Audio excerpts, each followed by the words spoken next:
Certaines des recettes les plus nutritives et durables du monde sont nées dans des campements autochtones, des siècles avant l'apparition des supermarchés. Les peuples autochtones d'Amérique ne maîtrisaient pas seulement l'art de survivre dans les milieux les plus rudes. Ils ont créé des plats qui, aujourd'hui encore, surprennent par leur saveur, leur valeur nutritionnelle et leur profondeur culturelle. Accompagne-nous dans ce voyage à travers des aliments ancestraux qui continuent de nourrir des corps et des mémoires. Pemmican.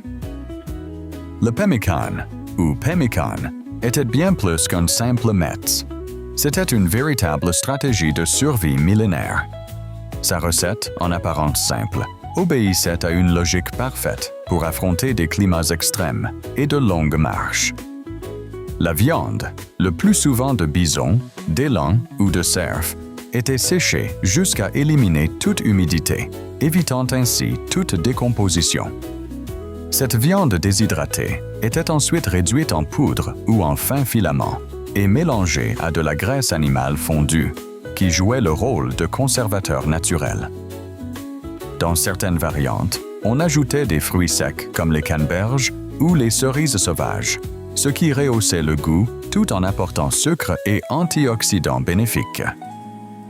Le produit final ne nécessitait aucune réfrigération, se conservait des mois, parfois des années, et prenait peu de place. L'aliment idéal pour explorateurs, guerriers et chasseurs. Sa densité calorique élevée permettait de refaire vite le plein d'énergie. On le stockait souvent dans des bourses de peau accrochées à la ceinture. Même lors d'expéditions de plusieurs jours, le pemmican suffisait à maintenir les membres de la tribu actifs et concentrés. Polyvalente, on le mangeait tel quel, on le réchauffait, ou on l'incorporait à des soupes et ragoûts plus élaborés. Sa préparation n'était pas un acte individuel, mais une activité communautaire qui renforçait la cohésion du groupe. Les femmes se chargeaient généralement de sécher et de broyer la viande, tandis que les hommes participaient à la chasse. Toute la famille se réunissait pour mélanger et mettre en sachet le pemmican, conservé pour les saisons difficiles, l'hiver ou les périodes de migration. C'était un aliment symbole de sécurité, de prévoyance et de sagesse ancestrale.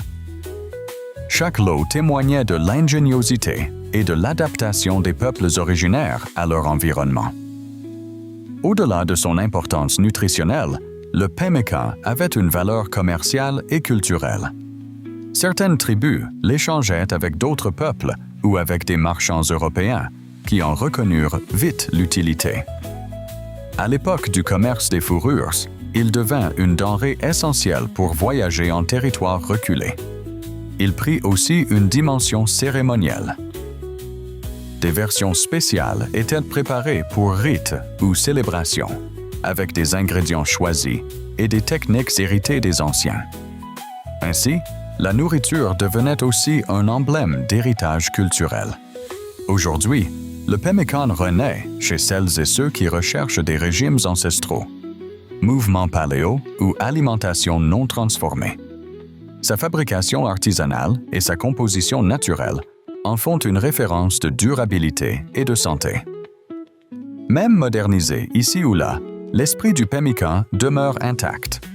Un aliment robuste, chargé d'histoire, incarnation du lien profond entre peuples autochtones et terres nourricières. Ragoût des Trois Sœurs. Le ragoût des Trois Sœurs est l'une des recettes les plus symboliques et riches de sens dans la tradition culinaire autochtone. Il réunit principalement le maïs, les haricots et la courge. Trois cultures qui nourrissaient le corps, tout en formant un système agricole complémentaire soutenant des communautés entières.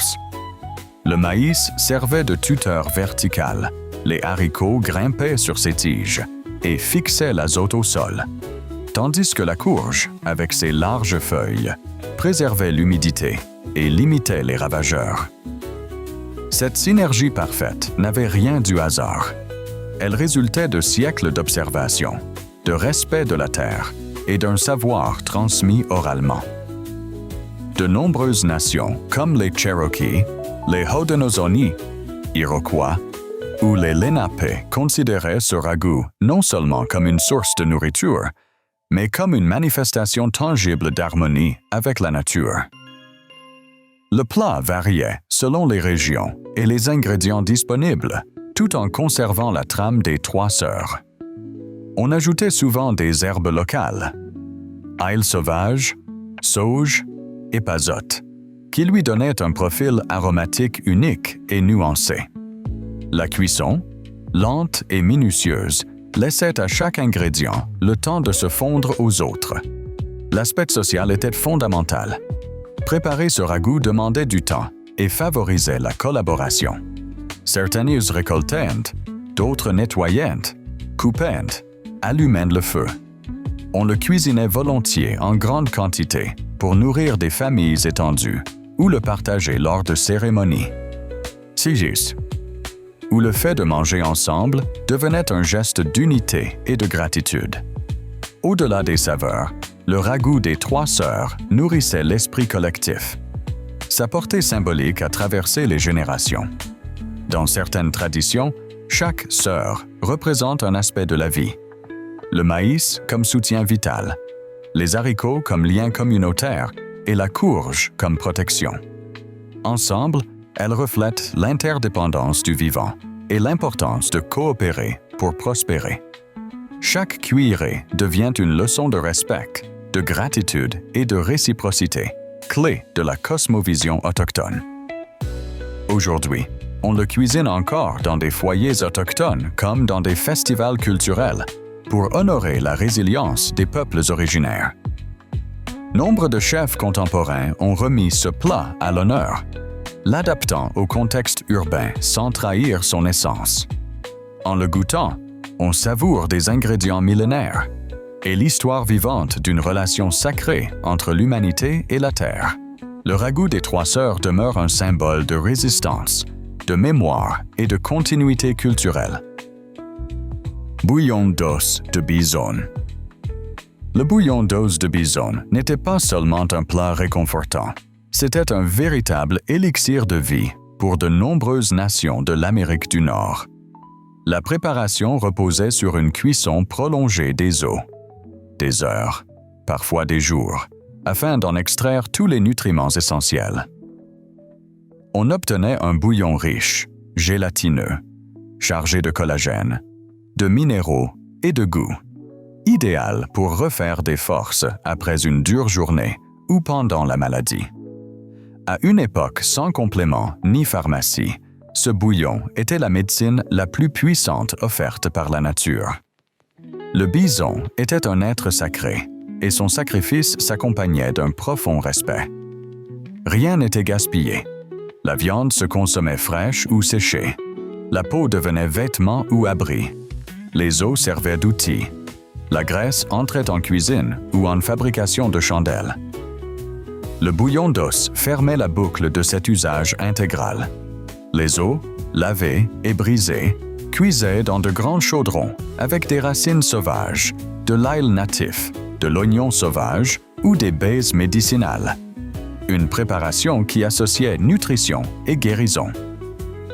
Dans certaines cultures, on offrait ce bouillon aux aînés, aux femmes enceintes ou aux convalescentes, car on pensait qu'il aidait à récupérer, à mieux digérer et à renforcer les os. Il servait aussi de base à d'autres ragoûts et soupes, une sorte d'âme liquide, capable d'enrichir tout repas. Certaines communautés le conservaient même dans des outres ou sacs de peau durcis pour les longs trajets, preuve supplémentaire de sa valeur pratique et symbolique. Sa saveur profonde évoquait la terre, l'histoire et l'animal lui-même. Au-delà du physique, le bouillon d'os de bison avait une dimension spirituelle. Le préparer relevait d'une cérémonie silencieuse de gratitude envers l'animal. Avant de commencer, on adressait souvent une prière ou un signe de respect aux esprits de la nature, demandant guidance et protection. En le consommant, on croyait absorber une part de l'esprit du bison. sa force, son endurance, son lien à la prairie. Un acte de communion où la nourriture rassasiait le ventre et l'âme. Aujourd'hui, le bouillon d'os revient sur le devant de la scène santé, mais rares sont les versions modernes qui égalent la profondeur technique et spirituelle des recettes autochtones. Des chefs natifs ravivent toutefois ces traditions, les intégrant à des menus contemporains fidèles à leurs racines. Préparer ce bouillon, c'est renouer avec une philosophie ancestrale fondée sur l'équilibre, la gratitude et le respect absolu du vivant. Bares Tanka. Les Tanka Bars forment un pont fascinant entre sagesse ancestrale et alimentation moderne. Inspirés du pemmican traditionnel, ces bars énergétiques associent viande séchée de bison, graisse et fruits comme canneberge ou cerises sauvages. Mais plus qu'une simple adaptation, elles portent une revendication culturelle, sauver des pratiques alimentaires autochtones et les propulser au 20e et 1e siècle sans en trahir l'essence. Leur formule initiale, sobre et puissante, reflète la logique de survie et de nutrition des régimes natifs. Le nom Tanka vient du Lakota Tatanka, qui signifie bison, et évoque aussi l'idée de grandeur. Le choix n'est pas anodin. Pour les Lakota et d'autres nations des Grandes Plaines, c'est que le bison était plus qu'un animal, un symbole de vie, de générosité et de connexion au sacré. S'en nourrir n'était pas banal, mais un geste de gratitude. En infusant cette vision dans un produit commercial comme la Tanka Bar, on tente de réintroduire respect et réciprocité au sein de la chaîne alimentaire contemporaine. L'entreprise qui fabrique ces bars, Native American Natural Foods, a été fondée par des membres de la nation Oglala Lakota. Sa mission dépasse la vente d'un encas sain. Créer de l'emploi au sein de la communauté, promouvoir l'élevage durable de bisons et revaloriser le lien spirituel et économique entre peuples autochtones et environnement. Chaque bar devient ainsi acte de résistance culturelle, outil de guérison historique par l'autosuffisance et la reconnexion aux racines. Sur le plan nutritionnel, les bars Tanka sont très efficaces, riches en protéines, sans additifs artificiels, peu sucrés, avec un profil de graisse favorable. Parfaite pour une énergie propre et durable. Sport, voyage ou simple collation équilibrée. Leur portabilité et leur tenue rappellent le but premier du pemmican.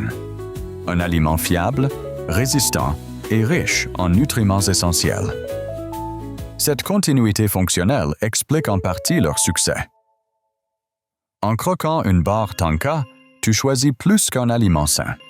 Tu participes à une histoire de réparation. Tu soutiens des communautés autochtones sur la voie de la souveraineté alimentaire et culturelle. À l'heure où l'ancestral est à la mode, les bars Tanka offrent un exemple authentique d'une tradition qui s'adapte au présent sans perdre sa profondeur ni sa dignité. Nourriture, histoire et déclaration de principe en une seule bouchée. Tu apprécies ce voyage au cœur de la sagesse autochtone? Si oui, pense à liker la vidéo et à t'abonner à la chaîne. Ça nous aide énormément à continuer ce type de contenu. Et maintenant, on enchaîne avec d'autres recettes qui vont te surprendre. Pousses de cactus cholla au sirop d'agave. Les pousses de cactus cholla au sirop d'agave étaient bien plus qu'un aliment du désert. Une pépite nutritionnelle récoltée avec soin par les Tohono O'odham et les Pima, entre autres. Dans des milieux extrêmes comme les déserts de Sonora ou du Mojave, où la survie tenait à l'optimisation de chaque ressource, ces pousses offraient une source fiable d'énergie, de minéraux et de fibres. Leur consommation s'inscrivait dans un régime parfaitement adapté à l'aridité, et leur cueillette, encadrée par des rituels et des savoirs transmis de génération en génération.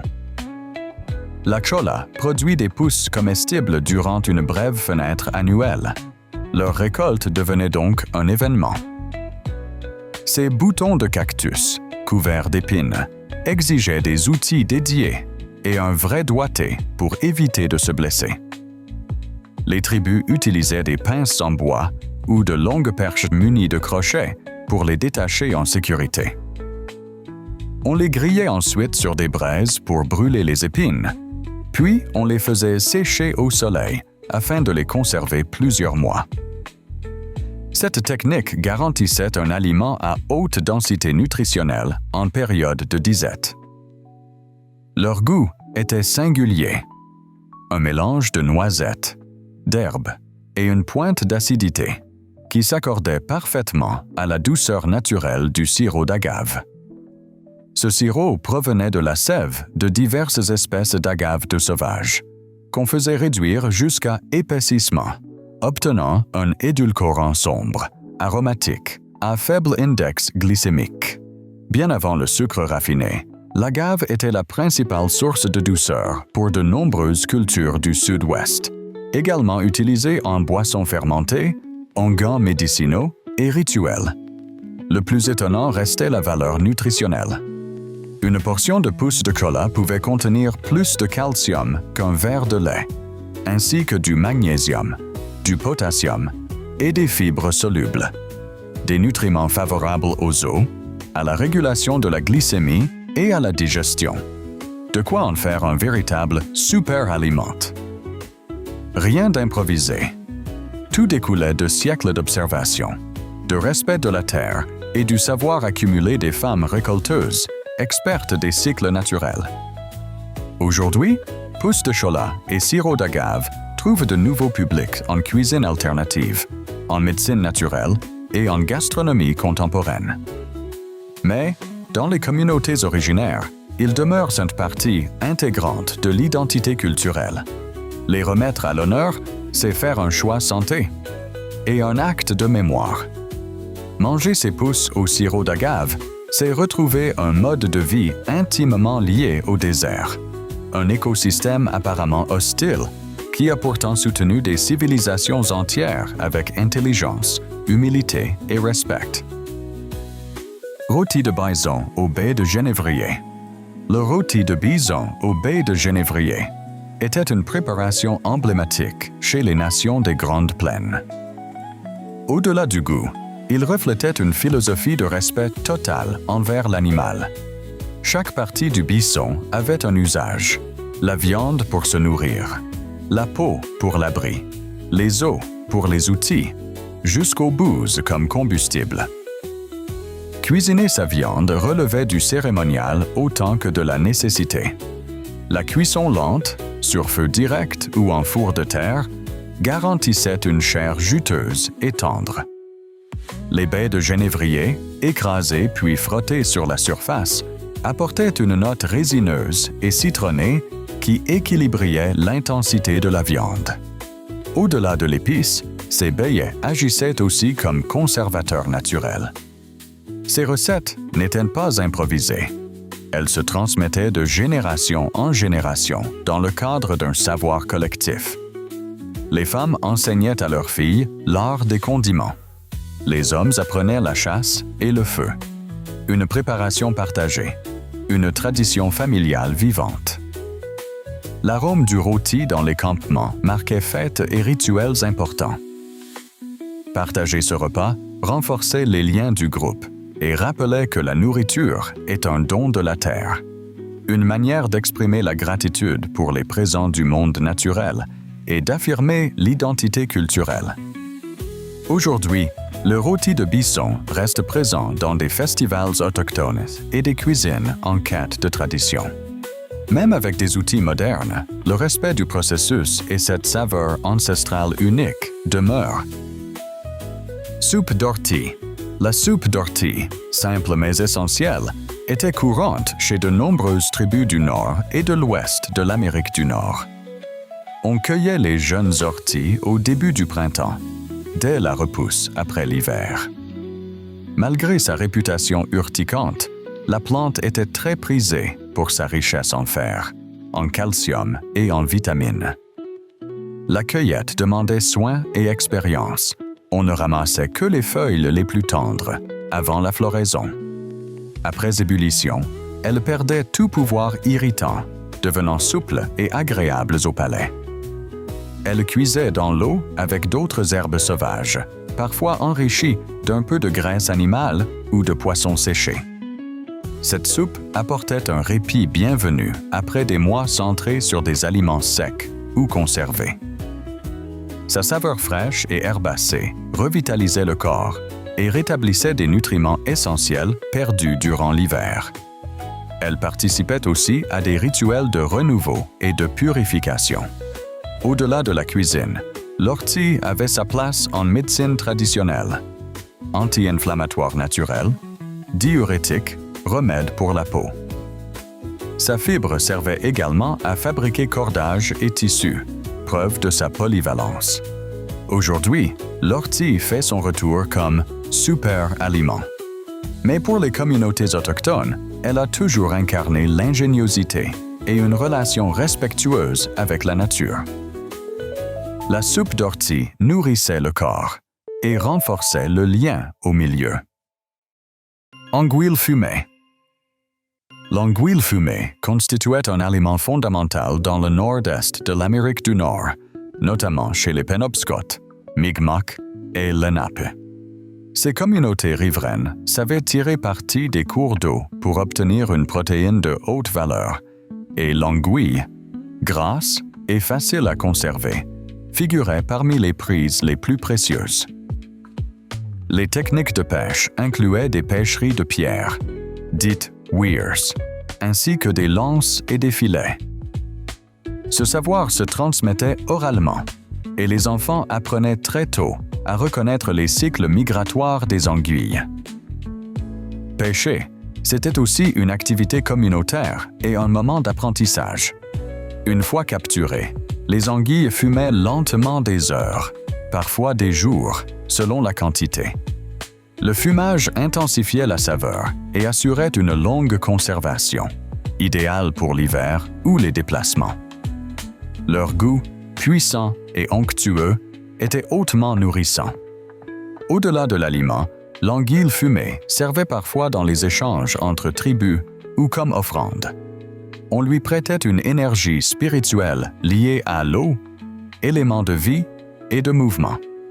Aujourd'hui, même si la consommation a diminué, certaines nations maintiennent cette tradition. Pêche et fumage deviennent actes de réappropriation culturelle. Préserver l'histoire par le goût. Soupe de pignon de pin. La soupe de pignon de pin était une recette traditionnelle chez les Apaches, Hopi et Navajo, peuple de régions abondantes en pain pignon, pignon. On récoltait les pignons à la main après leur chute des cônes, puis on les grillait pour en faciliter l'épluchage.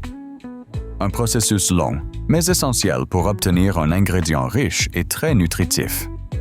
Une fois émondés, les pignons étaient pilés jusqu'à former une pâte crémeuse. Mélangée à de l'eau chaude, elle donnait une soupe épaisse qu'on pouvait enrichir de viande séchée, de farine de maïs ou d'herbes locales. Sa saveur douce, beurrée et terreuse convenait parfaitement à l'hiver, aux personnes âgées et aux enfants. Au-delà du goût, la soupe était énergétique. Les pignons apportent de bonnes graisses, des protéines, de la vitamine E et des minéraux comme magnésium et zinc. Un aliment complet, capable de soutenir de longues journées ou des périodes de pénurie. On la préparait souvent lors de réunions familiales ou de rituels, avec des variantes selon les communautés. Certaines utilisaient des épaississants comme la farine de haricots de mesquite ou des racines sauvages, conférant une identité régionale. Aliment spirituel aussi, par le lien aux arbres sacrés. Aujourd'hui encore, bien que moins courante, cette recette se transmet dans certaines communautés comme partie intégrante de l'héritage culinaire. Un exemple éloquent d'une nourriture simple qui renferme histoire, nutrition et connexion au milieu naturel. Ces recettes ne relèvent pas seulement du passé. Elles sont un héritage vivant qui nous enseigne à manger avec respect, équilibre et conscience. Si cette vidéo t'a inspiré, laisse un like, abonne-toi, partage-la avec quelqu'un qui aime l'histoire et la cuisine, et dis-nous en commentaire. Laquelle de ces recettes goûterais-tu en premier? On te lit.